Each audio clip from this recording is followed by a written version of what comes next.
ও আমার গুনাহগার গোলামেরা কই, শয়তানের ধোঁকায় পড়ে গুনাহ করেছো।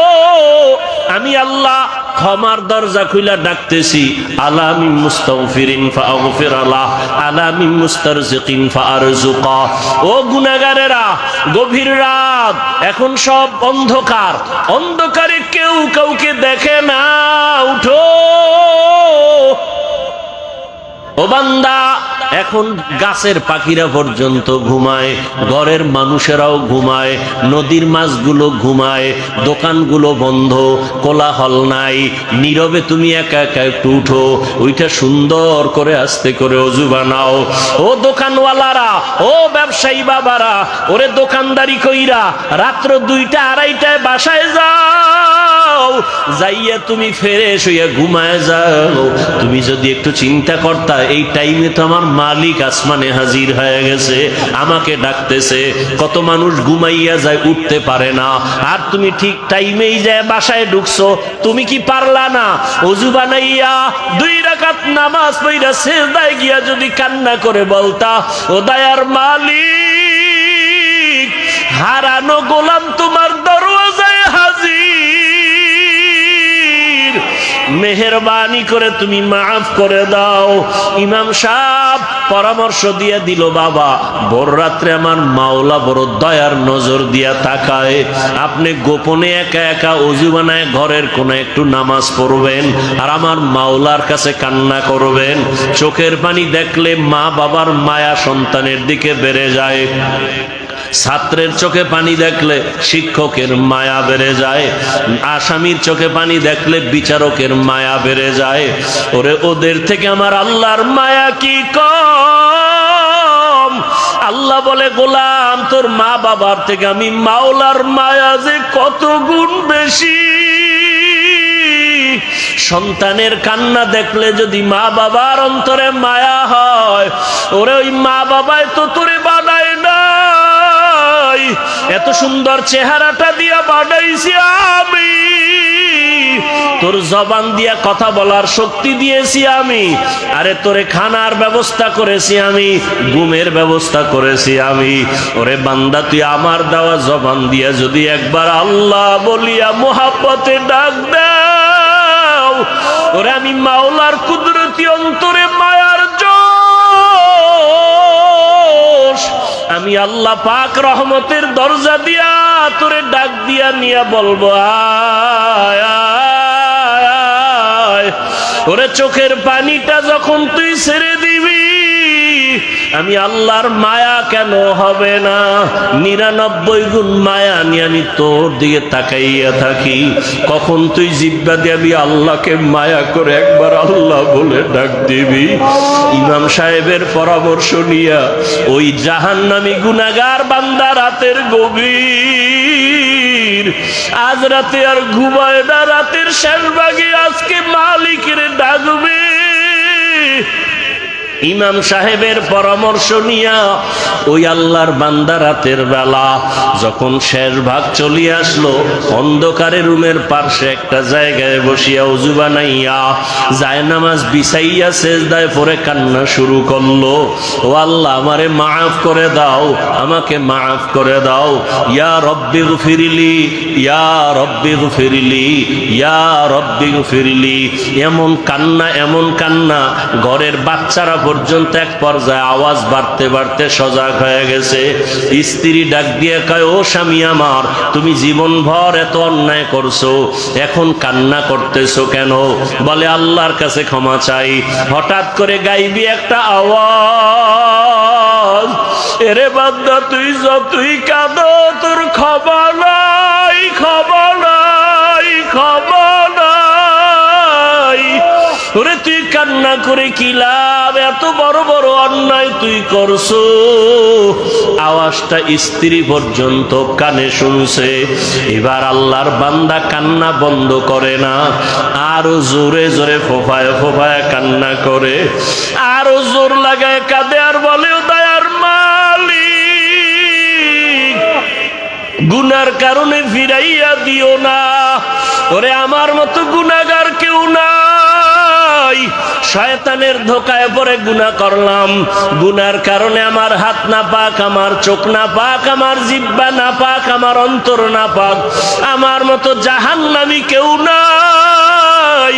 মানুষ আমারে ভালো বলে, আসলে আমি তো বড় খারাপ মানুষ। আমার জবানটা গুনার কারণে নাপাক, আমার চোখ দুইটা গুনার কারণে নাপাক। স্ত্রী ডাক দিয়ে বলে, তুমি গাইবি আওয়াজ শুনো নাই, তোমার ক্ষমা নাই, তুমি আবার কান্না করো কেন? আল্লাহর বান্দা বলে, বিবি বলো, এই কান্নার দরজা বাদ দিয়ে অন্য কোন দরওয়াজা আছে নাকি, বলো, সেখানে গিয়া কান্না করব। স্ত্রী বলে, আর কোন দরওয়াজা নাই। বলে, তাহলে যেহেতু একটাই দরওয়াজা, গফফার নামের দরওয়াজা, রহমান নামের দরওয়াজা, এই দরওয়াজা ছাড়া যেহেতু আর কোন দরওয়াজা নাই, আমাকে ক্ষমা না করলেও আমি কান্না বন্ধ করব না, আমি কান্না করেই যাব। একটা সন্তান কান্না করলে মা বাবায় যদি মায়া করে, একটা ছাত্র কান্না করলে যদি শিক্ষকের মায়া বাড়ে, আমার রহমানের দরজা আমি ছাড়ব না, কান্না করতেই থাকব। আমার পরিণামে যা হবার হবে, তবে কান্না আর আমি বন্ধ করব না। এই বলি আবার কান্না শুরু, আর ডাকেও, দয়ার মালিক, তোমার বান্দা তুমি বানাইছো, তোমার ছেলে নাই মেয়ে নাই, আমরাই তোমার আদরের গোলাম। শয়তানের ধোকায় পড়ে গুনাহ করেছি, গুনার দিয়ে তাকাইয়া ফিরাইয়া দিও না রে আল্লাহ। গুনার কারণে দিলটা পাথর, চোখে পানিও নাই। ও আমার গুনাহগার বাবারা, ও যুবক বাবারা, চোখে কি পানি নাই? গুনার কথা স্মরণ করে আমার মালিকের ডাক দাও, আর আমার মালিকের কাছে ক্ষমা চাও। ওরে আজকে রাত্রে তুমি এখানে আসো, কালকে কোথায় থাকবা জানা নাই। আল্লাহর বান্দা কান্না বন্ধ করে না, কান্না চালু রাখছে। এমন কান্নার এক পর্যায়ে হঠাৎ করে আবার গাইবি আওয়াজ, আল্লাহর পক্ষ থেকে আওয়াজ আসতেছে, ও বান্দার কাঁদিস না, তোর জীবনের গুনাহ মাফ, ওরে তোকে মাফ করে দেওয়া হয়েছে, আর কাঁদিস না। বান্দা আবার কান্না শুরু করলো, বলে, এতক্ষণ কান্না করেছি ভয়ে, আযাবের ভয়, এখন কাঁদি আমার মালিকের মুহাব্বত। যত কান্না করব তত মালিকের মায়া বেড়ে যাবে, আমার মাওলা আমার দিকে মায়ার নজরে তাকাইবেন। এই জন্য আমি বেশি বেশি কান্না করতেছি। আমার দেশে তুলনামূলক মাদ্রাসা কম না বেশি? আলেম ওলামা, তাবলীগ, পীর মাশায়েখ, ওলিয়া উলিয়া, মাদ্রাসা বেশি, আলেম ওলামা বেশি, তাবলীগ বেশি, পীর মুরিদি বেশি, সব বেশি, মুসলমানের সংখ্যা বেশি। তাহলে আজকে তো বাংলাদেশের যে পরিস্থিতি, মানুষ তো সবাই আলেমদের দিকে দৌড়াইতো, যে না, আলেম ছাড়া আমরা আর কারো কথা মানবো না। অনেক কথা শুনছি অনেকের, অন্ধের মতো, এতে শান্তি আসে নাই। এখন ওলামায়ে কেরামদের পথ ছাড়া, মত ছাড়া, তাদের থেকেই রসুলের আদর্শ নিয়ে আমরা চলবো। মানুষ তো এইভাবে একটা আওয়াজ দেওয়া উচিত ছিল, কি? বরং সে আগের মতোই আলেমের বিরোধিতা চলছে। অনেক জায়গায় শুনতেছি স্টেজ থেকে আলেমের মাইক টাইনে নিতেছে, বয়ান বন্ধ করে দিতেছে, ইমামকে মসজিদ থেকে বের করে দিতেছে। এই ঘটনা ইদানিং কালে শুনতেছেন না, শুনেন না? কারণ কি? এখানেও আপনাদের দুর্বলতা তো আছেই, আমাদের উলামায়ে কেরামদের একতাবদ্ধতার দুর্বলতাটা আরো বেশি সমস্যা। আর আলেমরা যে এক হবে, এই এক হইতে দেয় না আমাদের এই দেশের আলেমদের ভক্তবৃন্দ যারা অন্ধ, এরা। না, আমি বয়ান করে গেছি, এখন এই এলাকায় বয়ানের পরে চলে গেছি, এই এলাকায় আরো বহুত মুসলমান আছে যারা আমার লাইনে না, মুসলমান, নামাজ পড়ে রোজা রাখে, কিন্তু আমার লাইনের একটু ভিন্ন তরিকায় তারা চলে।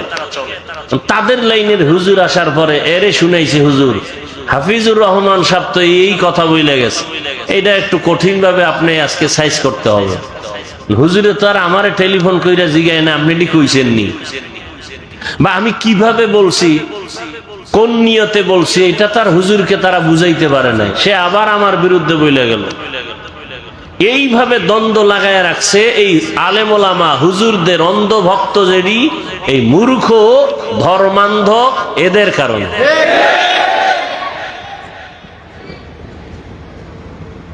আবার আমি হুজুর চিন্তা করি, যদি আপনাকে কথা না শুনি তাই তো আমার গাড়ি ভাড়াও দিবেন না, দাদা আপনাদের কথাও আমার শোনা লাগে। আর না হয় নিজে জঙ্গলে গিয়া কাঠ কাইটা বাজারে বিক্রি করে সংসার চালাবো আর স্বাধীনভাবে কথা বলবো, মরণ থাকলে মরণ হবে। এত কিছুর পরেও এ জাতির বিবেক কখন ঠিক হবে?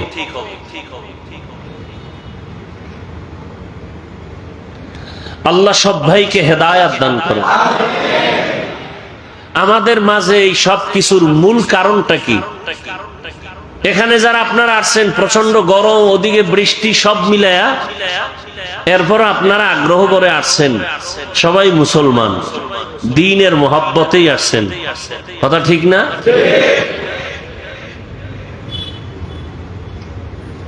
আসার পরে দ্বীনের মহব্বত নিয়ে আসলেন, আমরা মুসলমান, নবীর আশেক, আপনিও মুসলমান আমিও মুসলমান, আপনার আল্লাহ আমার আল্লাহ দুইজন না একজন?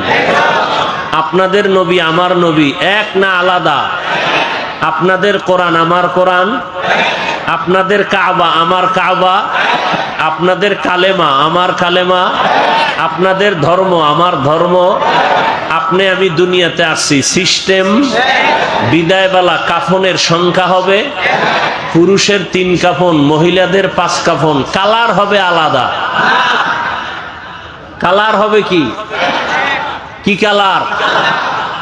আমাকে হুজুরদের কালারটা একটু আলাদা হবে, তাবলিগওয়ালাদের কাফনের কালার একটু আলাদা, চরমনাইওয়ালাদের কালার আলাদা, মাইজবান্ডারওয়ালাদের কালার আলাদা, সব এক। কি কালার? এখন কালার নিয়েও কিলাকিলি চলে এই জমিনে, চলে না? চলে না? বুঝেন এবার আমাকে ইমান কত তাজা।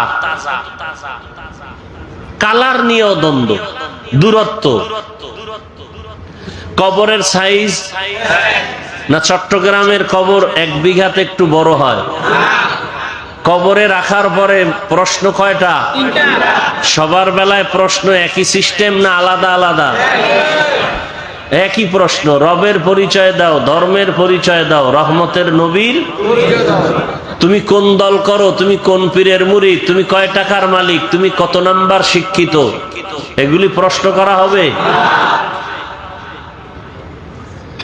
তাহলে আপনার আমার আল্লাহ এক, নবী এক, কোরআন এক, কাবা এক, ধর্ম এক, কালেমা এক, মরণকালের কাফন এক, কালার এক, কবরের সাইজ এক, প্রশ্ন এক। কি আবার কি? সব এক। তাহলে আমাদের মাঝখানে এত দূরত্ব কেন? আর আপনাদেরকে আমার বয়ান শুনাইতে হবে কেন? বয়ান তো করবো যারা আল্লাহ চিনে না, নবী চিনে না, কোরআন বুঝে না, হাদিস বুঝে না, কিয়ামত বুঝে না, এদেরকে বয়ান শুনাবো। আপনারা তো, আমি যে আল্লাহ মানি আপনারাও সে আল্লাহ মানেন, আমি যে নবী মানি আপনারাও সে নবী মানেন, তাহলে আপনাদেরকে বয়ান করব কেন? অথচ আপনাদেরকে বয়ান করব শুধু তাই না, করতে করতে জীবন শেষ। আমি একা হাজার হাজার হাজার আলেম ওলামা, সবার বয়ানের এক আওয়াজ, আল্লাহর গোলাম হও, রসুলের আদর্শের মালা গলায় লাগাও। না তাবলিগওয়ালারা বলে যে তোমরা নামাজ ছেড়ে দাও, তা আপনারা এখনো নামাজ পড়েন না কেন? রোজা রাখেন না কেন? দাড়ি রাখেন না কেন? টুপি পরেন না কেন? মরার পরে করবেন? হ্যাঁ, বড় কঠিন হালাত। আল্লাহ আমাদের সহি বুঝ দান করেন।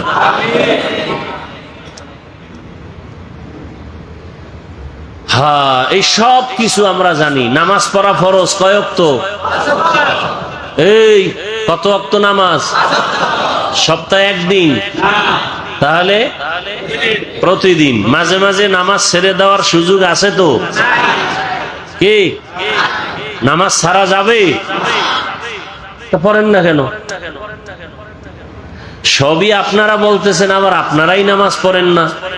এখানে বহু আল্লাহর বান্দা আছে, আজকে ফজর পড়েন নাই, জোহর পড়েন নাই, আসর পড়েন নাই, মাগরিব পড়েন নাই, এশা পড়েন নাই। ফজর পড়বেন কিনা তারও কোনো নিশ্চয়তা নাই, অথচ দাবি করেন আশেকে রসুল, দাবি করেন খাজা মঈনুদ্দিন চিশতি আজমিরির ভক্ত, শাহ আমানতের ভক্ত, শাহ মখদুমের ভক্ত, শাহ জালাল রহমতুল্লাহ আলাইহের ভক্ত, বাইজিদ বুস্তামির ভক্ত। যারা এই সমস্ত আল্লাহওয়ালাদের ভক্ত দাবি করে, নামাজ পড়ে না। বাইজিদ বুস্তামি, খাজা মঈনুদ্দিন চিশতি, শাহ মখদুম, শাহ আমানত, শাহ জালাল, শাহ পরান, এরা বোধহয় নামাজ পড়তেন না। কি জানেননি? এরা নামাজ পড়তেন, রোজা রাখতেন, দাড়ি রাখতেন না, রাখতেন, পর্দা করতেন না। কি সত্য কথা বলেন? পড়তেন। তাহলে আপনারা করেন না কেন? তাহলে বোঝা গেল আপনারা আসল ভক্ত না, আপনারা ভক্ত নামের ধোঁকাবাজ। বরং আসল ভক্ত তারা যারা শাহজালাল রহমতুল্লাহ আলাইহির মোহাব্বত নিয়ে আল্লাহকে মানে, নবী মানে, নামাজ পড়ে, পর্দা করে, হালাল খায়, এরা আসল ভক্ত। শাহজালাল রহমতুল্লাহ আলাইহি আল্লাহর মোহাব্বতে জীবনে বিবাহ করেন নাই। জীবনে কি করেন নাই? খাজা মঈনুদ্দিন চিশতি আজমিরির ইতিহাস জানেন? এই চট্টগ্রামে খাজা মঈনুদ্দিন চিশতি আজমিরির সব ভক্ত এক জায়গায় কইরা যদি জিগাই তার পীরের নাম কি, খাজা মঈনুদ্দিন চিশতি আজমিরির দৌরত্ব কত?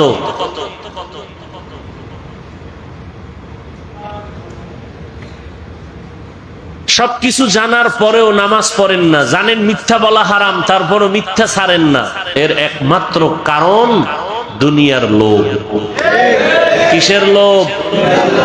এই যত বড় শাইখুল হাদিস, পীর সাহেব, টুপিওয়ালা, আলেম ওলামা, দুনিয়ার লাইনে দেখেন উল্টা পাল্টা চলাফেরা, কথাবার্তা, শুধু দুনিয়ার লোভ।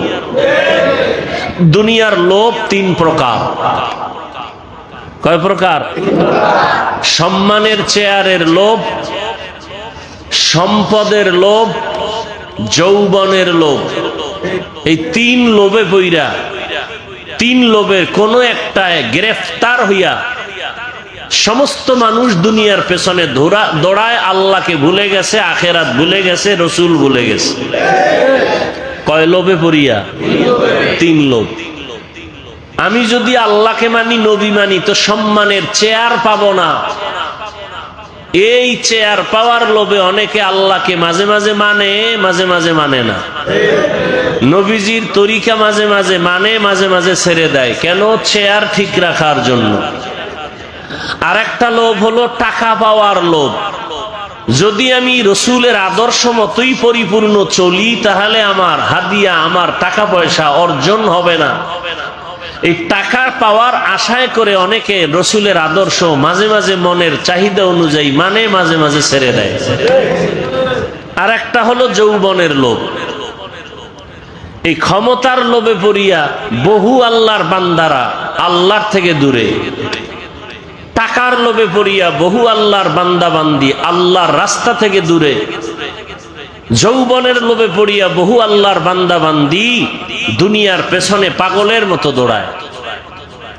এজন্য সব জায়গায় কথাটা বলি, বাংলাদেশে একটা জেলার নাম আছে গোপালগঞ্জ, আসেনি? ওই জেলার মধ্যে একটা থানার নাম আছে টুঙ্গিপাড়া, শুনছেননি? ওই টুঙ্গিপাড়ার মধ্যে দুনিয়াদারেরা জানে এক নেতা আছে, আমরা উলামায়ে কেরাম আখিরাত ওয়ালারা জানি আখিরাতের এক বাদশা আছে ওখানে, ওলিয়ে কামেল, মুর্শিদে মোকাম্মেল, জবরদস্ত আলেম, যেমন তেমন আলেম না, আলেম কুল শিরোমণি, হাজারো লাখো আলেমের ওস্তাদ এবং দুনিয়ার লাইনে বড় একজন রাজনীতিবিদ, নেতা, পাওয়ারফুল, ওলিয়ে কামেল, মুর্শিদে মোকাম্মেল, হযরতুল আল্লাম শামসুল হক ফরিদপুরি রহমতুল্লাহ আলাইহি।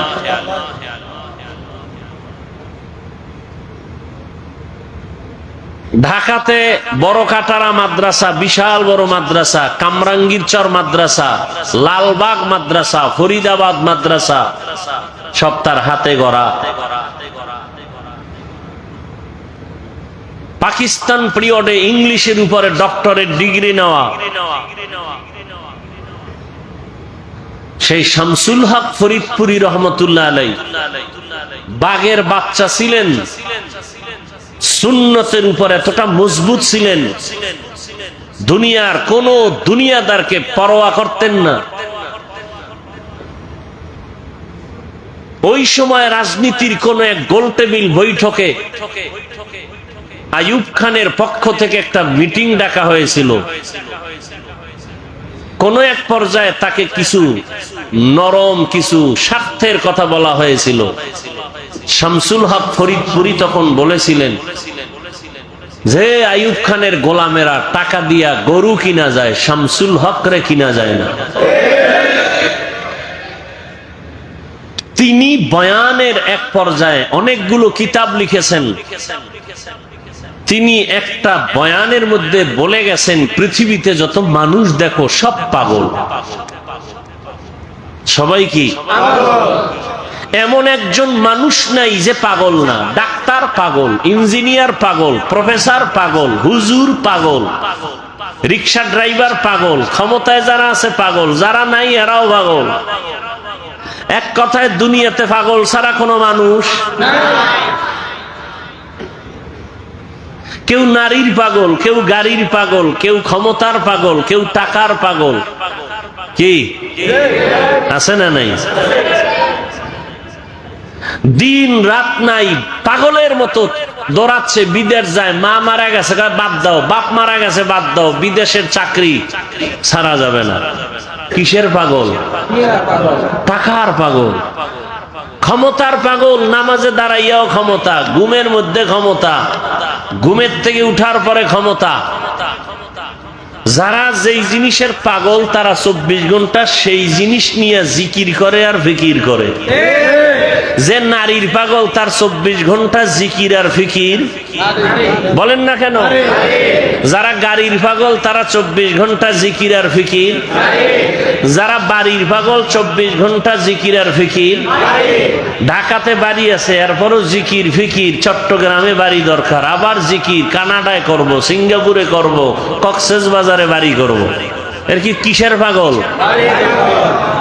যে নারীর পাগল তার 24 ঘন্টা ফিকির নারী। যে ক্ষমতার পাগল তার 24 ঘন্টা ফিকির কি? ক্ষমতা। তাহলে দুনিয়ার সবাই পাগল। কেউ ক্ষমতার পাগল, কেউ নারীর পাগল, কেউ টাকার পাগল।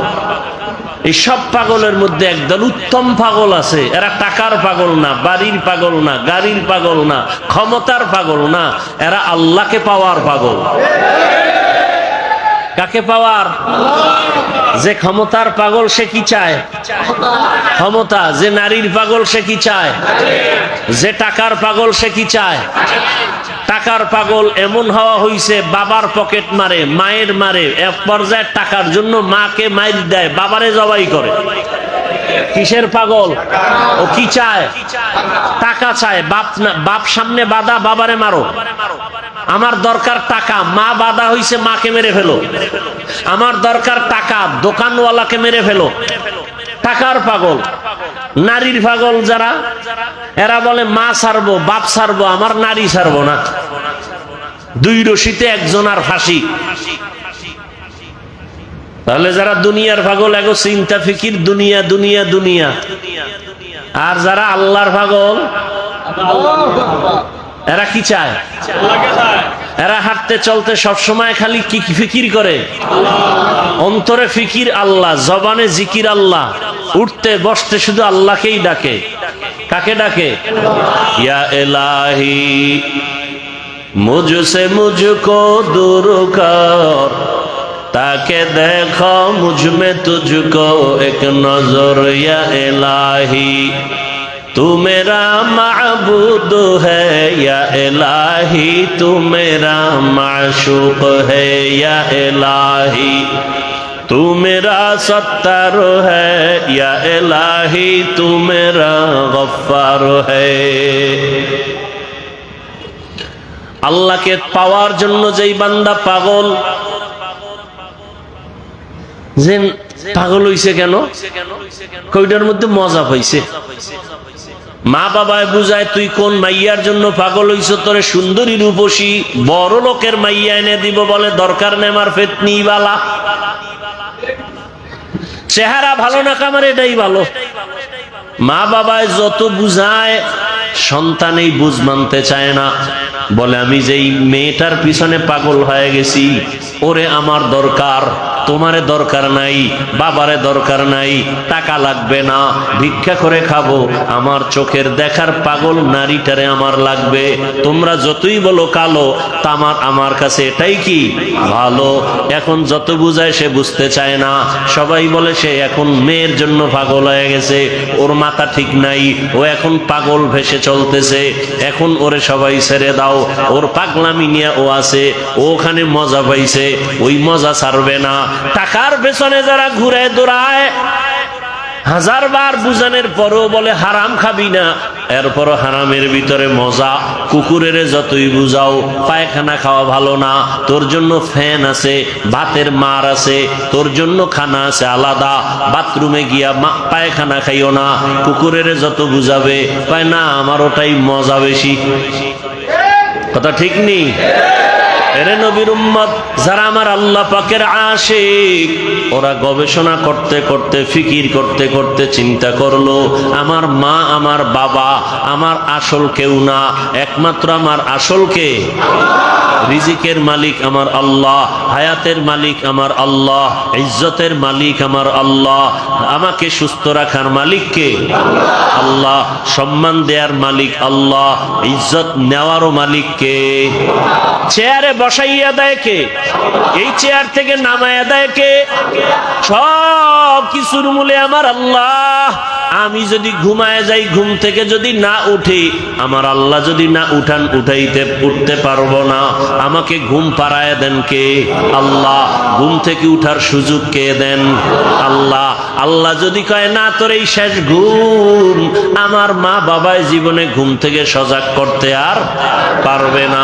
এই চিন্তা করতে করতে করতে করতে অন্তরের মধ্যে একটা মজার ঘেরান আসতে থাকে। আসলে আমার মা আপন না, বাবা আপন না, ভাই আপন না, টাকা আপন না, মাল আমার আপন না, একমাত্র আমার ইহকাল পরকালে আমার ভালোর জন্য সর্বক্ষেত্রে আমার একমাত্র আপন কে?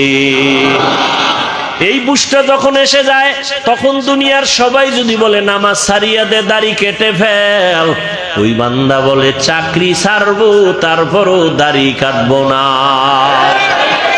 ইয়া ইলাহি मुझसे मुझको दूर कर, ताके देखो मुझ में तुझको एक नजर, या इलाही तू मेरा माबूद है, या इलाही तू मेरा माशूक है। আবু জাহাল নবীরে দেখছে না? 13টা বছর যেই রহমতের নবীকে এক নজর দেখলে জাহান্নামের আগুনটা হারাম হয়ে যায়। কেমন মায়ার নবী আমার, যেই রহমতের নবীকে দেখা মাত্র পেটের ক্ষুধা থাকে না। কেমন মায়ার নবী আমার, যেই রহমতের নবী যেখানে কদম রাখেন ওখান থেকে মেশকের ঘেরান। যেই রহমতের নবী আমার, শরীর মোবারক থেকে মিশকের ঘেরান, নবীজির ঘাম থেকে মিশকের ঘেরান। কেমন মায়ার নবী আমার, যেই নবীকে এক নজর দেখার জন্য গর্তের পিপিলিকা পাগল, নবীকে এক নজর দেখার জন্য নদীর সমুদ্রের মাছ বড় আফসোস করে, রহমতের নবীকে এক নজর দেখার জন্য জঙ্গলের প্রাণীরা পাগল হয়ে আছে। ওই নবীকে একটা নজর দেখবে, জাহান্নামের আগুন হারাম হয়ে যাবে। কিন্তু কপাল বড় খারাপ, 13 বছর পর্যন্ত ওই নবীকে পাশে বসে দেখলো, বয়ান শুনলো, এরপরও একবারও কালেমা নসিব হলো না, কালেমা পড়লো না। কে? আবু জাহাল। কারণটা কি? ওর কপাল বড় খারাপ, ও এখন পর্যন্ত দুনিয়ার লোককে কন্ট্রোল করতে পারে নাই। আর অপরদিকে 27 বছরের যুবক তরবারি নিয়ে দৌড়ায় আমার নবীকে জবাই করার জন্য। রহমতের নবীকে জবাই করতে গিয়া একটা নজর চেহারা দেখা তরবারি ফালাইয়া ডাক দিয়া বলে, রহমতের নবী, দয়া করে কালেমা রশি আমার গলায় লাগায় দেয়। 13 বছর নবীরে দেখিয়াও কালেমা পড়ে না, বরং বিরোধিতা। আর 27 বছরের যুবক নবীজিকে মারতে গিয়া, জবাই করতে গিয়া কালেমার মালা গলায় পড়ছে। কে? কে? এর নাম হেদায়াত, এর নাম কফাল। এরে আল্লাহর বান্দারা, দুনিয়াতে কে পাঠাইছেন আমাদের? আমরা জোর করে আসতে পারছি? হ্যাঁ, আমরা জোর করে কেউ আসতে পারি নাই। দয়া করে আল্লাহ আমাদের পাঠাইছেন।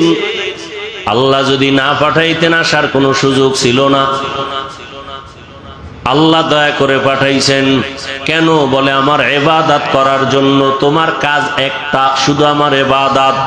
তবে ইবাদতটা দুনিয়ার মধ্যে থাকিয়া করবা, জঙ্গলে গিয়া না।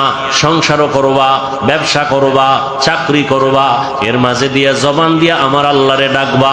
নামাজের সময় নামাজও পড়বা, মা বাবার হকও আদায় করবা, স্ত্রীর হকও আদায় করবা, সন্তানের হকও আদায় করবা, প্রতিবেশীর হক আদায় করবা, ভাইয়ের হক আদায় করবা, বোনের হক আদায় করবা, তোমার বাবার হক আদায় করবা, মুরব্বির হক আদায় করবা।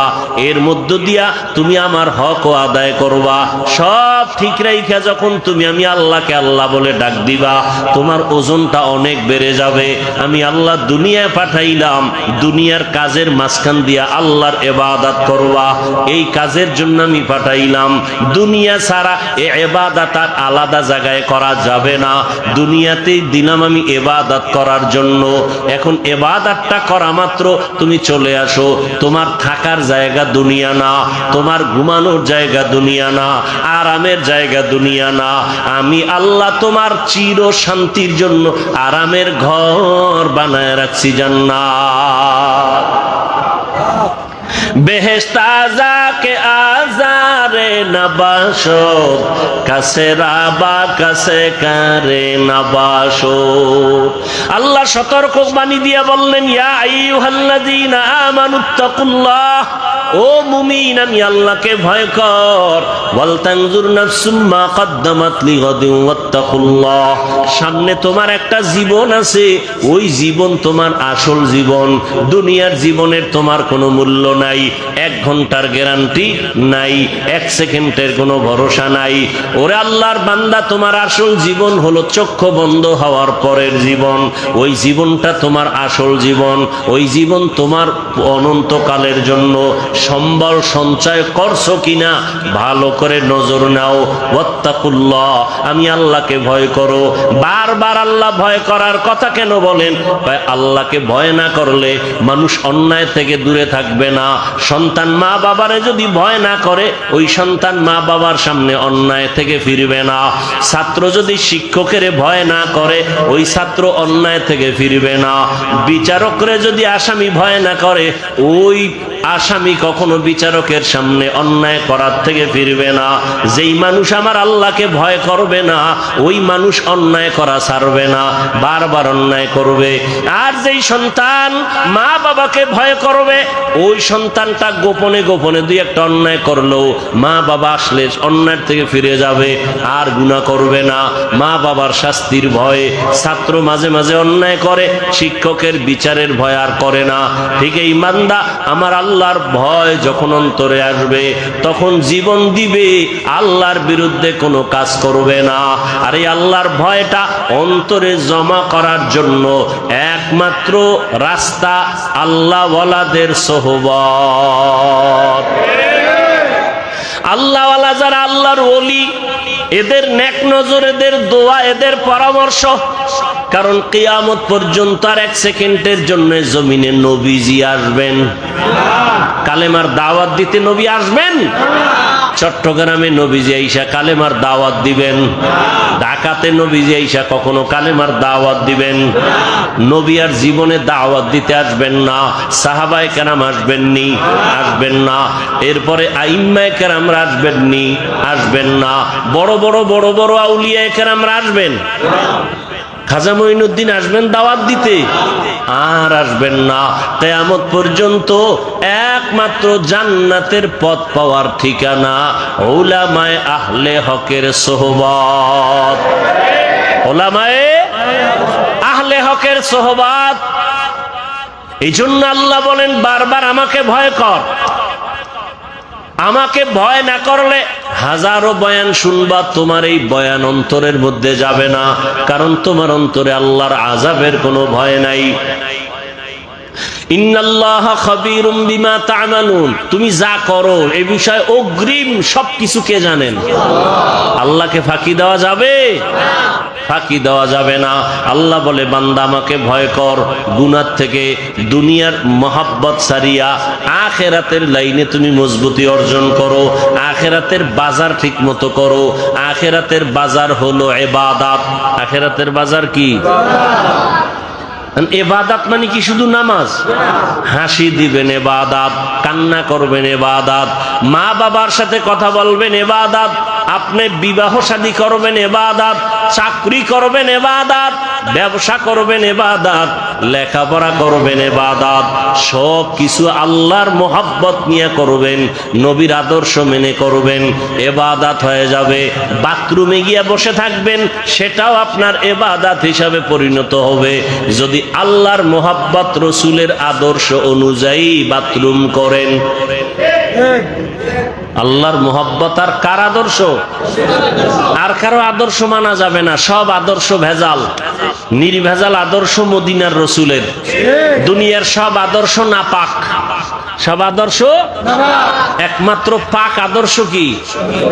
রহমতের নবীর আদর্শই কি পাক। রহমতের নবীর আদর্শ গ্রহণ করার কারণে মক্কার চূড়ান্ত খারাপ মানুষ জান্নাতের অগ্রিম টিকিট হাতে নিয়েছেন। ঠিক না? কয়জন? কয়জন?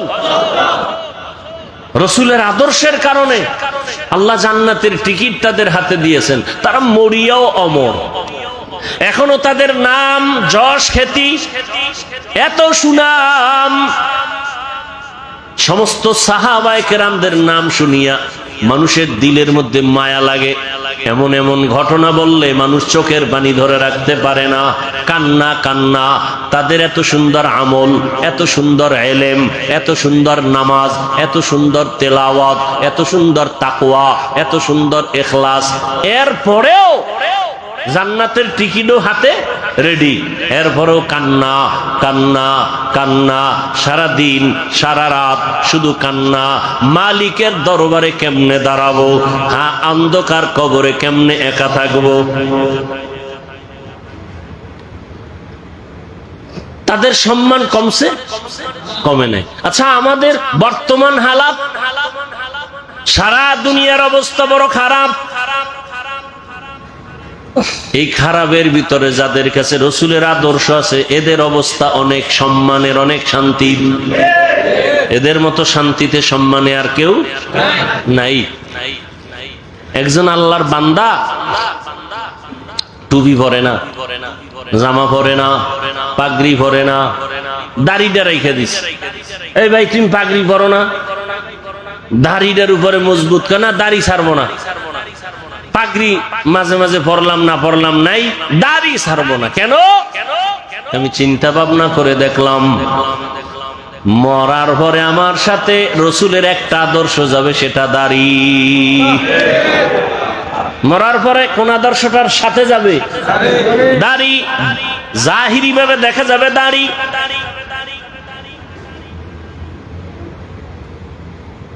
এটাই রসুলের আদর্শের প্রতীক। এই জন্য রহমতের নবী তার আদর্শর বয়ান দিয়া মানুষকে এমন ভাবে দ্বীনের দিকে আকৃষ্ট করে ফেললেন, দুনিয়ায় থাকিয়া আখিরাতের বাজার করো। এই যে বাজারে দোকানদারি ব্যবসা করে, এটা কি নিষেধ? বাজারে যাও, বাজারে যাইয়াও দুনিয়ার বাজারে গিয়াও আখিরাতের বাজার করো। কেমনে? যখন তুমি দুনিয়ার বাজারে যাও জরুরত সারার জন্য, রাস্তার ডানে হাঁটো, নজর নিচের দিকে রাখো। তোমার দোকানে কাজ সাইরা তাড়াতাড়ি আবার বাসায় চলে যাও। বাজারে সব বেশি সময় কাটায়ও না, কারণ দুনিয়াতে যত খারাপ জায়গা আছে নবীজি বলেন এর থেকে সব থেকে খারাপ জায়গা কি? বাজার। বাথরুম খারাপ না, কি খারাপ? বাথরুমের খারাপ না বলিয়া নবীজি বাজারকে খারাপ বললেন কেন? বাথরুমে ওই গুনাহ হয় না, বাজারের মধ্যে যেই পরিমাণ গুনাহ হয়। এজন্য নবী বলেন আর দুনিয়া সিজনুল মুমিন ওয়া জান্নাতুল কাফের। দুনিয়া হলো মুমিনের জন্য জেলখানা, বেঈমানের জন্য শান্তির জায়গা, বালাখানা। দুনিয়াতে যত শান্তি বেঈমানেরা করবে, পরকালে ওদের শান্তি নাই। আর মুমিনেরা যত কষ্ট দুনিয়ায় করবে, পরকালে ওদের কোনো কষ্ট নাই। তাহলে দুনিয়া মুমিনের জন্য জেলখানা মানে কি? অশান্তি। অতএব শান্তির দোয়া করার কোনো কায়দা নাই। তবে যদি আখিরাতের লাইনে চলে, আল্লাহ দুনিয়াতেও তাকে বোনাস শান্তি দিবেন। বোনাস কি দিবেন? আপনি টুপি মাথায় দেন না কেন? মাথা গরম হয়ে যায়, যেই গরম। আর আমারে যদি আপনি লাখ টাকা দিয়ে বলেন টুপি পরা যাবে না, আপনার গরম আছে, আমার গরম নাই কি? আসলে আল্লাহর প্রতি মহব্বতের পার্সেন্ট আপনার কম। একজন আল্লাহর বান্দা বলে আমি ফরজ আমল তো করবই, নফল আমি ছাড়ব না। আর একজনে বলে নফল লাগে না, নফল। আর একজনে কে ফরজ পর্ব তো পর্বই, নফলও ছাড়ব না। আর একজন মুমিন, সে আশিকে রাসূল, বলে আমার নফল লাগে না। মোহাব্বতের পার্সেন্ট যেমন, ইবাদতের সীমানাও তেমন। মোহাব্বতের পার্সেন্ট আপনার টুপি মাথায় দিতে গরম, আর একজনের মাথায় টুপি, এর উপরে আবার পাগড়ি। এর গরম কই? এর গরম যা কিছু আছে এর অন্তরে আসল গরম ঢুকায় রাখছে, দুনিয়ার গরম কিছুই না। যদি আমি টুপি পাগড়ি ছাড়া চলি, হাসরের ময়দানের গরম তারও কঠিন। হাসরের ময়দানের গরম আরো কঠিন। এই গরম তো কোনো গরমই না। দিনের বেলা সূর্য, রাতের বেলা নাই, এর পরেও কেন এত গরম?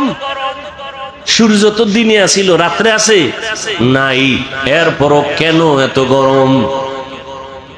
আর এই সূর্যটা বিজ্ঞানীরা বলে 9,30,00,000 মাইল উপরে। এই সূর্যের একটা মুখ নিচে দেওয়া, বাকি সব উপরে। আবার এই মুখটার তাপ ফেরেশতারা পানি দেয় ঠান্ডার জন্য, আবার ওই তাপটা ডাইরেক্ট জমিনে আসে না। সূর্যের নিচে একটা গ্যাসের পাতলা আবরণ আছে, ওইটা আটকাইয়া রাখে সূর্যের আলোটারে। এরপরে আস্তে করে বাকি তাপটা জমিনে ছাড়ে। জমিনে আসার পরে ওই তাপটাও বান্দার কষ্ট হবে। আল্লাহ তাআলা পোশাকের আয়োজন করে দিলেন, মাথার পোশাক, চুল, শরীরের পোশাক লাগাও। সূর্যের পোশাক আলোটা ইসা তোমার যেন ডাইরেক্ট হিট করতে না পারে। জঙ্গলের প্রাণীর পোশাক হইল পশম, শরীরের উপরে পশম, এরপরে চামড়া আল্লাহ দিয়া রাখছেন। আবার এই পোশাকের মধ্যে রহমতের নবী সবুজটাও ব্যবহার করেছেন, কালো রং ব্যবহার করেছেন, সাদাটা বেশি ব্যবহার করেছেন। কেন? ১৫০০ বছর পরে বিজ্ঞানীরা গবেষণা করে বের করলো রহমতের নবী সবুজ কালারটাও ব্যবহার করেছেন, কালোটাও ব্যবহার করেছেন, সাদাটা বেশি ব্যবহার করলেন কেন? বিজ্ঞানীরা এটা গবেষণা করে বের করলো সাদা কালারটা শীতের মধ্যেও শরীরের সাথে অ্যাডজাস্ট হয় এবং গরমের মধ্যেও অ্যাডজাস্ট হয়, অন্য কালার হয় না। প্রচন্ড ঠান্ডা সাদা কালার কন্ট্রোল করে শরীরের সাথে ম্যাচিং করে দেয়, প্রচন্ড গরম সাদা কাপড় সাদা কালারে কনভার্ট করে শরীরের সাথে অ্যাডজাস্ট করে দেয়, শরীরের উপরে বেশি কোনো যেন আঘাত না করে। আরব দেশে যান, সৌদি আরবে আমি গেলাম, ওখানে দেখলাম আরে আমরা পাতলা জামা পরি আর এরা মোটা মোটা সাদা জামা পরে, অনেক মোটা কাপড়ের জামা। গবেষণা তো ঠিকই, সাদা কাপড়ে প্রচন্ড গরমকে এই সাদা কালারটায় কন্ট্রোল করে ফেলে। ভাইরা আমার, সারা দুনিয়ার মানুষকে আল্লাহ পাঠাইছেন দুনিয়ার জায়গায় ইবাদত করার জন্য। তোমার কাজ ইবাদত। এবার তুমি খাবা কি সেই বিষয়ে চিন্তা কার? আল্লাহ কয় কি খাবি ওই চিন্তা পরে করো কেন? তোরে পাঠাবার আগেই তো এটা কমপ্লিট করে রাখছি, তুই এই চিন্তা করো কেন? এটা যদি করতি নাই না আগেই তো করে দিস। তুই দুনিয়াতে বাঁচবি কত ঘন্টা, কত লোকমা খানা তোর মুখে যাবে সব বরাদ্দ, কত ডোক পানি তুই পান করবি সব লেখা, কত ঘন্টা তুমি ঘুমাইবা তাও সিলেক্ট করে রাখছেন আমার আল্লাহ, সব তোমার রিজার্ভে আছে। তুমি একবেলা খাও নাই, ওটা তোমার জন্য রিজার্ভে নাই, তোমার একবেলা খানা হবে না, সব আল্লাহ রেডি করে দুনিয়ায় পাঠাইছেন। দুনিয়ার তোমার আলোর দরকার, আগে সূর্য বানাইছেন, তোমার চলার জায়গা দরকার, জমিন বানাইছেন, পানির দরকার, সমুদ্রের পানি, ওদিকে বৃষ্টির পানি, সব ব্যবস্থা করে দিয়ে আল্লাহ বলেন তোমার একটাই কাজ আমার ইবাদত। দুনিয়ার সব মানুষ ২৪ ঘন্টা ইবাদত করে। ২৪ ঘন্টা কি করে? আল্লাহ সূর্য ডারে চাঁদকে ক্যালেন্ডার বানায় দিছেন, ২৪ ঘন্টা দুনিয়ার মানুষ নামাজে আছে। আমরা এখন পড়ি নামাজ, এর ৫ মিনিট এর আধা ঘন্টা পরে আর এক দেশে নামাজ শুরু, এর ১ ঘন্টা পরে আর এক জায়গায় নামাজ শুরু, আবার ৩ ঘন্টা পরে সৌদি আরবে শুরু। হ্যাঁ, এইভাবে টোটাল দুনিয়াটাকে আল্লাহ পাক ক্যালেন্ডারের সাথে সূর্য চাঁদের সাথে মিলাই দিয়েছেন। অর্থাৎ আল্লাহর ইবাদত এক টাইমে করবে না, দুনিয়াতে ২৪টা ঘন্টাই বান্দা আমার ইবাদত করবে, ১ সেকেন্ড যেন ইবাদত থেকে খালি না থাকে। আমরা রাত্রে ঘুমাইছি, নামাজ পড়ি না। এখন তুমি যদি বলো ওই আরব দেশের যখন নামাজ পড়ে আমি তখন পড়বো, এই চিন্তা যদি লেবানন করে, লন্ডন করে, আমেরিকা করে, তাহলে ইবাদত এক টাইম হবে আর এক টাইম হবে না। আল্লাহ কয় না না, আমি পাঠাইছি ইবাদতের জন্য, ২৪ ঘন্টার সেকেন্ডে সেকেন্ডেই সারা দুনিয়ার মানুষ ইবাদত করবে। এজন্য রাত আমি ঘুরায় ঘুরায় দিছি, দিন আমি ঘুরায় ঘুরায় রাখছি। সূর্যটা ঘুরে ঘুরে আলো দেয়, ঘুরে ঘুরে আলো দেয়। এখানে রাত, ওখানে দিন, ওখানে দিন, এখানে রাত, ঠিক নেই? আল্লাহ নিজাম করে দিলেন, সিস্টেম করে দিলেন, তার বান্দারা সব সময় ইবাদতের মধ্যে থাকবে। ওই আল্লাহর ইবাদতের জন্য বান্দা, তোমাকে বড় পীর, মাওলানা, মুফতি, মুহাদ্দিস, এমএ পাস, বিএ পাস করা লাগবে না, তোমার অন্তর পরিশুদ্ধ করা লাগবে, অন্তর গুনাহমুক্ত করতে হবে। আর অন্তরকে যদি গুনাহমুক্ত করতে চাও, এই জমিনের মধ্যে একা একা সম্ভব না, অন্যের মাধ্যমে তোমার অন্তর পরিশুদ্ধ করো। অন্যের মাধ্যম অন্য কারা? একমাত্র নবীজির আদরের বন্ধু উলামায়ে আহলে হক। সমস্ত উলামায়ে আহলে হক ওয়ারাসাতুল আম্বিয়া, আম্বিয়া কেরামের ওয়ারিস, আলেম ওলামা ছাড়া আমার রসুলের আর কোনো আপন বন্ধু কেউ নাই। অতএব এদের কথা শুনে আমল করো। নবী বলেন এদের কথা শুনে যদি চলো আমি রসুল তোমার উপরে খুশি। আল্লাহ কয় রসুল যার উপরে খুশি আমি আল্লাহ তার উপরে খুশি, আর আমি আল্লাহ যার উপরে খুশি সে বিনা হিসাবে জান্নাতি। আতিনা ফি দারে দুনিয়া না হাসান, আতিনা ফি দারে উকবা না হাসান, ইয়া গিয়াসাল মুস্তাগীসিন ইহদিনা লাফতিখারা বিল উলুমে ওয়াল গিনা। আল্লাহর ইবাদতের জন্য নিজেকে আত্মসমর্পণ করে দাও। আমি যে যত কাজ করব সব আমার আল্লাহর রাজি খুশি অনুযায়ী হতে হবে। ইন্না সালাতি ওয়া নুসুকি ওয়া মাহইয়ায়া ওয়া মামাতি লিল্লাহি রাব্বিল আলামিন। ইব্রাহিম নবী দোয়া করলেন আমার নামাজ, আমার কুরবানি, আমার বেঁচে থাকা, আমার মরে যাওয়া কার জন্য? আল্লাহর জন্য আমি বেঁচে আছি। আল্লাহর জন্য বেঁচে আছি মানে যতক্ষণ বেঁচে আছি আমি আল্লাহর হুকুম অনুযায়ী চলবো। আমার ব্যবসা বাণিজ্য সব কিছু আমার আল্লাহর জন্য। আমার নামাজ, আমার রোজা, আমার তেলাওয়াত, আমার জিকির, আমার সব ব্যবসা বাণিজ্য কার জন্য? আল্লাহর জন্য। যারা ব্যবসা করবে ওই ব্যবসায়ী বান্দা কোনোদিন কাস্টমারের সাথে মিথ্যা কথা বলবে না। আল্লাহর জন্য যারা ব্যবসা করবে কোনোদিন কাস্টমারকে মাপে কম দিবে না। 2 নাম্বার মালের 1 নাম্বার বলবে না। কোনোদিন কোন আল্লাহর বান্দা বান্দির সাথে ধোঁকাবাজি করবে না। আর এমন ব্যবসায়ীকে রসুল বলেছেন আমি রসুলের সাথে তুমি জান্নাতে থাকবা। তাহলে আল্লাহ পাক বুঝাইলেন দুনিয়ার মধ্যে থাকিয়া আখেরাতের বাজার করো। আখেরাতের বাজার যদি করতে চাও দুনিয়ার রং তামাশায় তোমাকে গ্রাস করে ফেলতে পারে, তবে আমার ভয় অন্তরে জমা রাখো। আমার ভয়টা যদি অন্তরে জমা রাখো দুনিয়ায় তোমাকে আকৃষ্ট করতে পারবে না। তবে একা একা পারবা না। যাদের মধ্যে আল্লাহর ভয় আছে তাদের সাথে সম্পর্ক লাগায় দাও। আল্লাহর ওলি জমিনে আছে যারা নামাজ ছাড়া 1 সেকেন্ড সময় কাটায় না। নামাজের সময় নামাজ, বাকি টাইম জিকির তেলাওয়াত। এই মানুষগুলোর চেহারার দিকে যতক্ষণ তাকাইবা তোমার অন্তরে শুধু আল্লাহর কথাই মনে পড়বে, দুনিয়ার কোনো চিন্তা তোমার অন্তরে থাকবে না। এমন আল্লাহওয়ালাদের নজর লাগাও তোমার অন্তরটা ধোলাই হয়ে যাবে।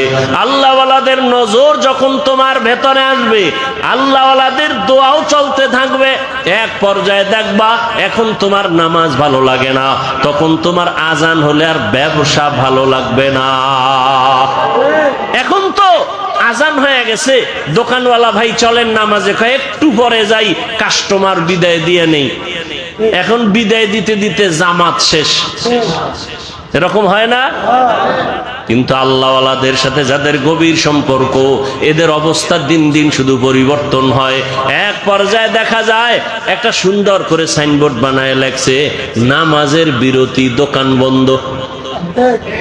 এক সময় কাস্টমারের ঝামেলায় জামাতে যায় না, আর এখন আলাদা সাইনবোর্ড বানাইছে নামাজের বিরতি, দোকান বন্ধ।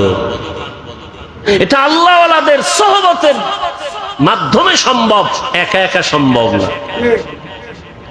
এজন্য আল্লাহওয়ালাদের সোহবত। আল্লাহওয়ালা কারা?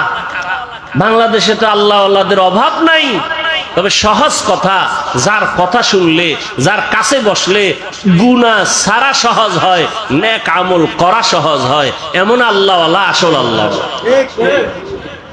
যেই আল্লাহওয়ালাদের নেক নজর লাগলে অন্তরের মধ্যে আমলের আগ্রহ বাড়ে, গুনার আকর্ষণ কমে যায়। আল্লাহওয়ালার সামনে গিয়া বয়ান শুনিয়া চোখের পানি ছেড়ে কাঁদেন, অন্তরে ভয় যেই ভয়টা এতক্ষণ আসে নাই, আল্লাহওয়ালা খাঁটি আল্লাহওয়ালাদের বয়ান শুনতে গিয়া চোখের পানি যখন পড়া শুরু হয়ে গেল, দিলটা নরম হয়ে গেছে। আল্লাহওয়ালার বয়ান শুনিয়া কেমন যেন এখন আর ব্যবসা ভালো লাগে না, চাকরি ভালো লাগে না, এখন আর দুনিয়াদারি ভালো লাগে না। বান্দার চোখের থেকে পানি বের হয়ে গেল। আল্লাহর কাছে বারবার তওবা করে ক্ষমা চায়, জীবনে কত নামাজ ছাড়লাম, কত বেপরদায় চললাম, কত মিথ্যা কথা বললাম, গালি দিলাম, গীবত শিকায়াত করলাম। আল্লাহর কাছে তওবা করে, আল্লাহ তুমি আমাকে দয়া করে মাফ করে দাও। ভাইরা আমার, মানুষের জীবনে একটা পর্যায়ে আসিয়া নিজে নিজে একটা পেরেশানির মধ্যে পড়ে, আরে একদিন তো মরে যাব, এই একটা চিন্তা চলে আসে একটা সময়, আমি তো মরবো, তো কি উপায় হবে আমার, করলাম কি জীবনে। এক আল্লাহর বান্দা জীবন ভর শুধু গুনাহ গুনাহ গুনাহ গুনাহ, এলাকার সবাই জানে বড় অপরাধী, এমন কোন গুনাহ নাই যে গুনাহ তার দ্বারা হয় না। রাতের বেলা একদিন বিছানায় শুয়ে শুইয়া চিন্তায় পড়ে গেল, আরে আমি গুনাহ করতে করতে জীবন আমার শেষের দিকে চললো, আমার ডানে বামে সব চলিয়া গেল, গুনাহ করলাম হাতের দ্বারা, কত মানুষ জবাই করলাম, এখন তো মানুষ আমারে দেখলেই ভয় পায়, জানে আমি এলাকার বড় সন্ত্রাসী, বড় চাঁদাবাজ, বড় চান্দাবাজ, ধান্দাবাজি করি, মানুষ আমার সামনে আসে না, আলেম ওলামারাও আমারকে ভালো জানে না। মন্তরের মধ্যে একটা আঘাত লাগছে, হঠাৎ করে কানের মধ্যে আওয়াজ, মসজিদের মিনারায় ফজরের আজান, আসসালাতু খায়রুম মিনান নাওম, অন্তরের মধ্যে গিয়া হিট করলো। একটু চিন্তায় পড়ছে, আমার উপায় কি হবে, এর মধ্যে আজানের আওয়াজ অন্তরের মধ্যে হিট করলো। এবার কত একটু ঘুইরা ঘুইরা মসজিদের দিকে যাই, গিয়া দেখে কেউ নাই, মসজিদ দরজা একটা খোলা, মুয়াজ্জিন সাহেব আজান দিয়া বের হচ্ছে, ওদিকে ইমাম সাহেব রুমের পাশে ওযু বানায়। সন্ত্রাসীর দেইখা ইমাম সাহেব বড় ভয় পেয়ে গেল।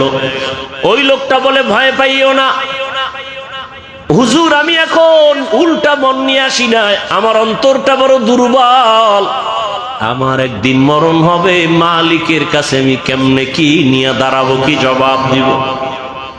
ইমাম সাহেব বড় খুশি হইয়া বলেন, আসেন ওযু বানান। কয়, জীবনে তো ওযু করি নাই। ইমাম সাহেব বৈশা তারে সুন্দর করে ওযু শিখায় ওযু বানায় দিল, নামাজ পড়াইয়া এরপরে বলে, আপনি প্রতিদিন নামাজ পড়বেন, একজন আল্লাহওয়ালার পরামর্শ নিবেন। বলে, হুজুর আমি আপনার পরামর্শ নিব। আর গভীর রাত যখন হয়, আমার মাওলা তখন দরজা তওবার খুইলা বান্দাকে ডাকে। অতিও গভীর হয় রজনী যখন, নীরবে প্রভুর নাম জপিও তখন, প্রভুর করুণা যদি আইবারে চাও, গভীর রাতে উঠে প্রভুর গুণগান গাও। গভীর রাতে আমার আল্লাহ প্রত্যেক রাতের শেষ ভাগে প্রথম আসমানে আসিয়া হাজির। আল্লাহ জোহরে আইসা ডাকে না, আসরে আইসা ডাকে না, ফজরে আইসা ডাকে না, মাগরিবে ডাকে না, এশার সময় ডাকে না, আল্লাহ রাতের শেষ ভাগে প্রথম আসমান আইসা ডাকে। ও আমার গুনাহগার গোলামেরা কই, শয়তানের ধোকায় পড়ে গুনাহ করেছো, আমি আল্লাহ ক্ষমার দরজা খুইলা ডাকতেছি। আলামি মুস্তাগফিরিন ফাগফির আলাহ, আলামি মুস্তারজিকিন ফারজুকা। ও গুনাহগারেরা, গভীর রাত, এখন সব অন্ধকার, অন্ধকারে কেউ কাউকে দেখে না, উঠো ও বান্দা। এখন গাছের পাখিরা পর্যন্ত ঘুমায়, ঘরের মানুষেরাও ঘুমায়, নদীর মাছগুলো ঘুমায়, দোকানগুলো বন্ধ, কোলাহল নাই, নীরবে তুমি একা একা একটু উঠো, ওইটা সুন্দর করে আস্তে করে ওযু বানাও।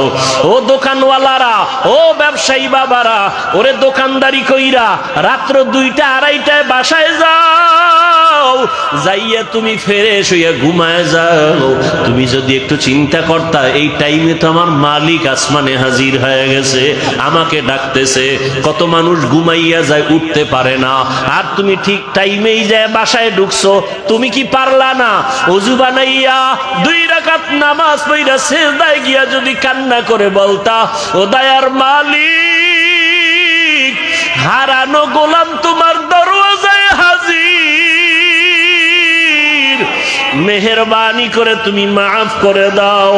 ইমাম সাহেব পরামর্শ দিয়ে দিল, বাবা ভোর রাত্রে আমার মাওলা বড় দয়ার নজর দিয়া তাকায়, আপনি গোপনে একা একা ওযু বানায় ঘরের কোনে একটু নামাজ পড়বেন আর আমার মাওলার কাছে কান্না করবেন। চোখের পানি দেখলে মা বাবার মায়া সন্তানের দিকে বেড়ে যায়, ছাত্রের চোখে পানি দেখলে শিক্ষকের মায়া বেড়ে যায়, আসামির চোখে পানি দেখলে বিচারকের মায়া বেড়ে যায়। ওরে ওদের থেকে আমার আল্লাহর মায়া কি কম?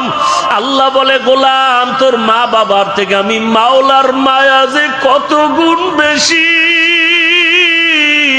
সন্তানের কান্না দেখলে যদি মা বাবার অন্তরে মায়া হয়, ওরে ওই মা বাবাই তো তোরে বানায় না, এত সুন্দর চেহারাটা দিয়া বানাইছি আমি, তোর জবান দিয়া কথা বলার শক্তি দিয়েছি আমি, আরে তোরে খানার ব্যবস্থা করেছি আমি, ঘুমের ব্যবস্থা করেছি আমি। ওরে বান্দা, তুই আমার দেওয়া জবান দিয়া যদি একবার আল্লাহ বলিয়া মোহাব্বতে ডাক দাও, ওরে আমি মাওলার কুদরতি অন্তরে মায়ার জোশ, আমি আল্লাহ পাক রহমতের দরজা দিয়া তোরে ডাক দিয়া নিয়া বলবো, আয় আয় আয়। ওরে চোখের পানিটা যখন তুই ছেড়ে দিবি, আমি আল্লাহর মায়া কেন হবে না?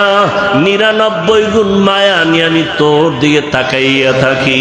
কখন তুই জিব্বা দিয়ে আমি আল্লাহকে মায়া করে একবার আল্লাহ বলে ডাক দিবি? ইমাম সাহেবের পরামর্শ নিয়া ওই জাহান্নামী গুনাহগার বান্দা রাতের গভীর, আজ রাতে আর ঘুমায় না, রাতের শেষ ভাগে আজকে মালিকের ডাকবে।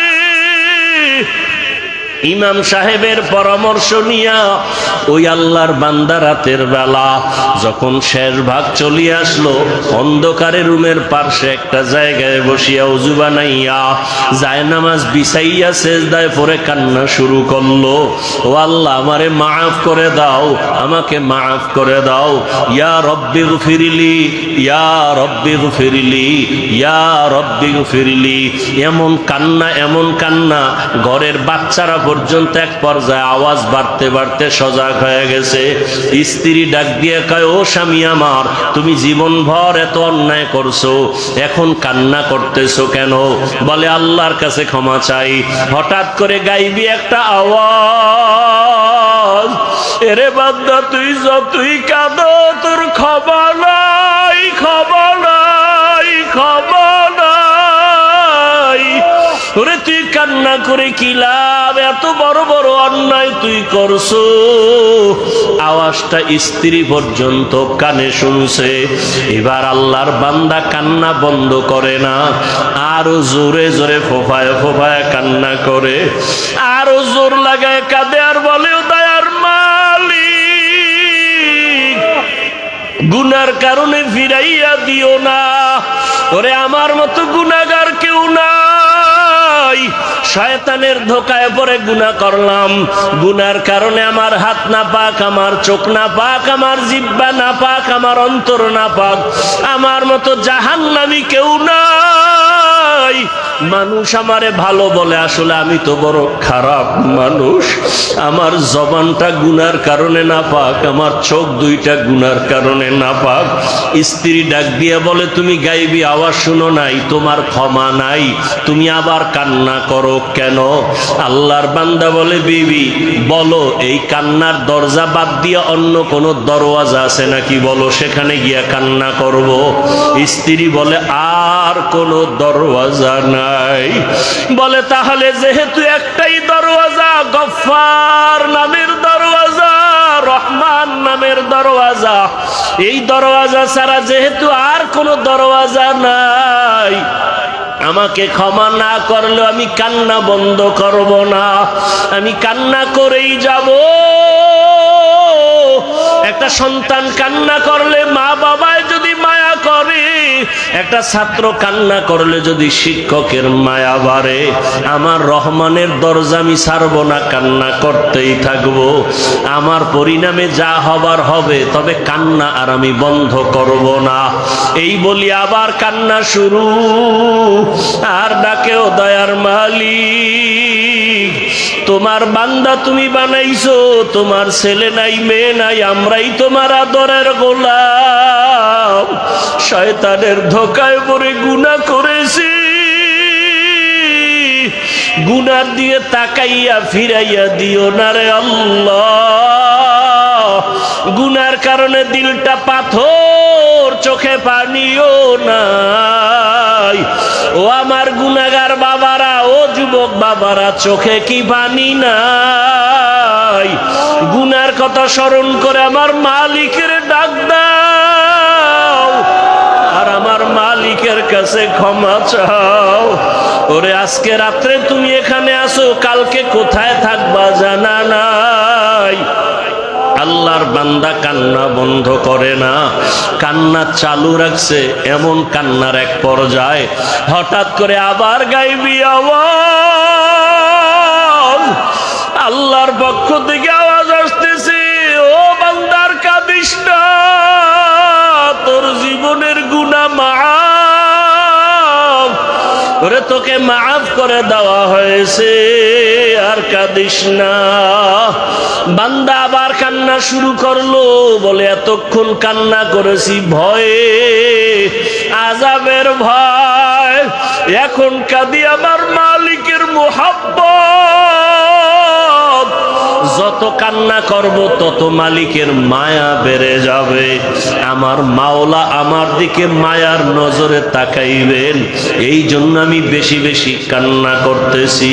ও আল্লাহর বান্দারা, দুনিয়ার রং তামাশায় পড়িয়ে তো গুনাহ কম করো নাই। মনে চাইছে দাড়ি কাটবা, কেটে ফেলেছো, কেউ বাধা দিছে মানো নাই। মনে চাইছে নামাজ পড়বা না, কেউ বুঝাইছে নামাজ পড়ো নাই। মনে চাইছে সারা রাত মোবাইলে গুনাহ করবা, কারো বাধা মানো নাই। মনে চাইছে পার্কে ঘুরবা, পার্কে দৌড়াইছো, কারো বাধা মানো নাই। আরে কয়দিন এইভাবে চলবা, আজরাইলের হাতে কি ধরা পড়বা না? ওরে ঘুমের মধ্যেও তো কত মানুষ মরিয়া যায়, পানির তপ ভেতরে কত মানুষ ডুবিয়া যায়, গাড়ির নিচে পড়িয়া কত মানুষ মরিয়া যায়। ওরে কয়েকদিন আগে বিমানে আগুন লাগিয়া কত প্রাণ চলিয়া গেল। ও আল্লাহর বান্দা, ঘুমের ঘরে কত অসুস্থ হঠাৎ মানুষ, ভালো মানুষ অসুস্থ হইয়া মরিয়া যায়। এখনো কি গুনাহ ছাড়বা না? তওবা করো, অন্তরটাকে দিয়ে আমার মালিকের ডাক দাও মনে মনে, আর বলো, হে আল্লাহ, মজলিসের মধ্যে আমার মতো গুনাহগার বোধহয় কেউ নাই। আমার গুনার খবর আমার মা জানে না, ভাই জানে না, স্ত্রী জানে না, সন্তানেরা জানে না। ও আল্লাহ, কত গুনাহ করেছি, আজকে থেকে তওবা করতেছি, আর গুনাহ করব না। দুনিয়ার সূর্যের গরম সইতে পারি না, বেতের বাড়ি সইতে পারি না, মশার কামড় সহ্য করতে পারি না। গুনাহ নিয়ে কবরে গেলে জাহান্নামের গরম কেমন করে সহ্য করব, হাসরের ময়দানের গরম কেমন করে সহ্য করব, সাপের কামড় কেমন করে সহ্য করব। ও আল্লাহ, তওবা করতেছি, আর নামাজ ছাড়ব না, আর দাড়ি কাটবো না, আর বেপরদায় চলবো না। মা বাবার দোয়া নিয়া, শিক্ষকের দোয়া নিয়া, উলামায়ে আহলে হকের পরামর্শ নিয়া, নবীজির আদর্শ মেনে চলবো। আল্লাহ আমাদের খাঁটি তওবাওয়ালা জীবন দান করেন, তওবার উপরে মজবুত হইয়া চলার তৌফিক দান করেন, আমিন। আলহামদুলিল্লাহি রাব্বিল আলামিন। والصلاة والسلام على سيد الأنبياء والمرسلين।